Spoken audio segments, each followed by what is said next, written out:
You've saved your first $10,000. Your parents tell you to put it in a savings account at 0.5% interest. Meanwhile, your friend invests theirs and makes 18% returns. 20 years later, that single conversation has cost you over $100,000. But here's what nobody tells you. Your parents weren't trying to hurt you. They were protecting you from their own financial trauma, and it's silently destroying your wealth. I'm Alex Mercer, and today we're talking about the most expensive inheritance you never asked for, your parents' money trauma. This isn't about blaming anyone. It's about understanding why you freeze when you see your bank balance, why investing feels terrifying even when you know you should do it, and why you might be sabotaging your financial future while thinking you're playing it safe. Let's break the cycle. Here's the thing about generational money trauma. It doesn't show up like your eye color or your height. It shows up in the pit of your stomach when you think about taking financial risks. It shows up in the voice in your head saying, "People like us don't do that," when you consider investing or starting a business. Let me give you a real example. Let's call her Emma, a 34-year-old marketing manager making $85,000 a year, kept 6 years of expenses in her savings account. 6 years. That's almost $300,000 earning basically nothing. When I asked her why, she said, "My dad always said you need to be prepared for anything." Turns out, her dad lost his job during the 2008 crisis, and it took him 4 years to recover. His trauma became her financial strategy, and it was costing her roughly $15,000 a year in lost investment returns. Your parents' money beliefs were formed by their experiences. If they lived through a recession, a job loss, a bankruptcy, or even just watched their parents struggle, those experiences created neural pathways that scream danger whenever money feels uncertain. And here's the kicker, they pass those pathways to you, not through genetics, but through thousands of tiny comments, reactions, and lessons from your childhood.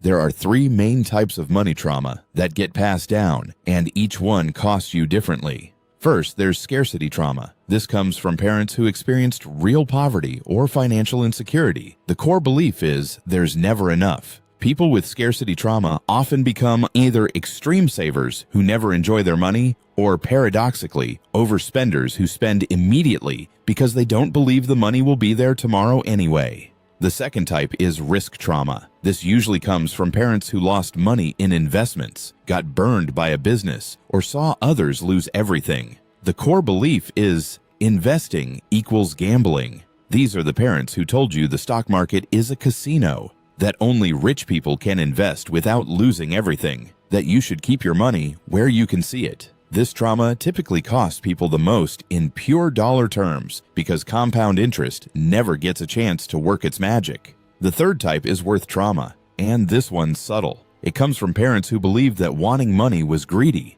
that rich people are inherently bad, or that you should be grateful for what you have and never ask for more. The core belief is wanting wealth makes you a bad person. People with worth trauma self-sabotage right when they're about to break through financially. They don't negotiate salaries, they undercharge for their services, they feel guilty about success. Now here's what makes this so expensive. Most people have a combination of all 3, creating contradictory beliefs that lead to financial paralysis. You want to invest, but it feels dangerous. You want to earn more, but it feels greedy. You want to enjoy your money, but you're terrified it'll disappear. So you do nothing, and nothing costs you everything over time.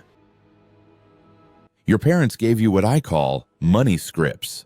These are the automatic thoughts that run in your head about money. Things like, we can't afford that. Money doesn't grow on trees. A penny saved is a penny earned. Don't get too big for your britches. These aren't just sayings, they're code that runs your financial operating system. Here's how to identify your money scripts. Finish these sentences as quickly as possible without thinking. Rich people are. If I had more money, I would. The problem with money is, my parents always said money. Whatever came to mind first. That's your programming talking. A friend of mine realized his money script was don't stand out. His immigrant parents had always emphasized blending in, not drawing attention, playing it safe. This script made him a great employee but a terrible entrepreneur. Every time his business started succeeding, he'd unconsciously pull back, lower his prices, or stop marketing. He was following a safety script written for a completely different context, and it was costing him his dreams. The average person with untreated money trauma leaves between $75,000 and $200,000 on the table during their working lifetime. That's from missed investment returns, under-earning, and self-sabotage. And that doesn't even count the mental health costs, the relationship strain, or the dreams deferred. So, how do you break this cycle? First, you have to separate your parents' financial reality from yours. What was true for them in 1985 or 2008 is not necessarily true for you now. Your dad keeping everything in cash because banks failed during the Depression made sense for him. It doesn't make sense for you in an era of FDIC insurance and index funds. Second, have the actual conversation. Ask your parents about their money experiences, not their advice, their experiences. What was happening in their life when they formed their beliefs about money? What did their parents teach them? You're not looking to argue or prove them wrong. You're looking to understand where your programming came from so you can consciously decide whether to keep it or update it. Third, start small with disconfirming experiences. If your trauma is around investing, start with $50 in an index fund, not $50,000. 50. The goal isn't the return. The goal is to prove to your nervous system that investing doesn't automatically equal disaster. Your brain needs new data to write new scripts. Fourth, get comfortable with calculated risk. Notice I said calculated, not reckless. The opposite of your parents' trauma response isn't ignoring risk entirely. It's learning to evaluate risk rationally instead of emotionally. This might mean working with a financial advisor, taking a basic investing course, or finding mentors who have healthy relationships with money. And finally, forgive your parents. I'm serious. They gave you the best tools they had based on their experiences. Those tools might not work for your life, and that's okay. You can appreciate their intentions while still choosing different strategies. Holding on to resentment about money trauma just adds emotional weight to an already heavy topic. Here's what breaking the cycle looks like in practice. You feel the fear about investing, but you recognize it as your dad's 2008 trauma, not your current reality. You acknowledge the feeling, thank it for trying to protect you, and then you invest anyway based on research and strategy, not emotion.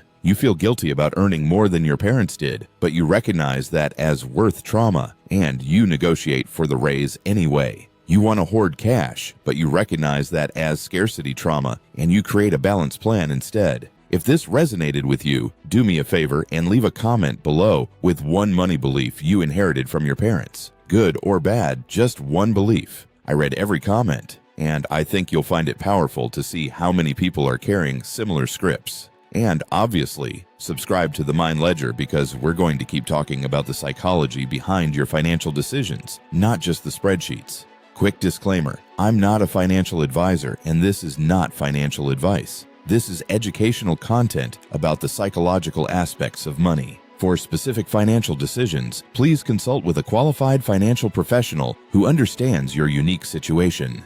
Thanks for watching. I will see you in the next one.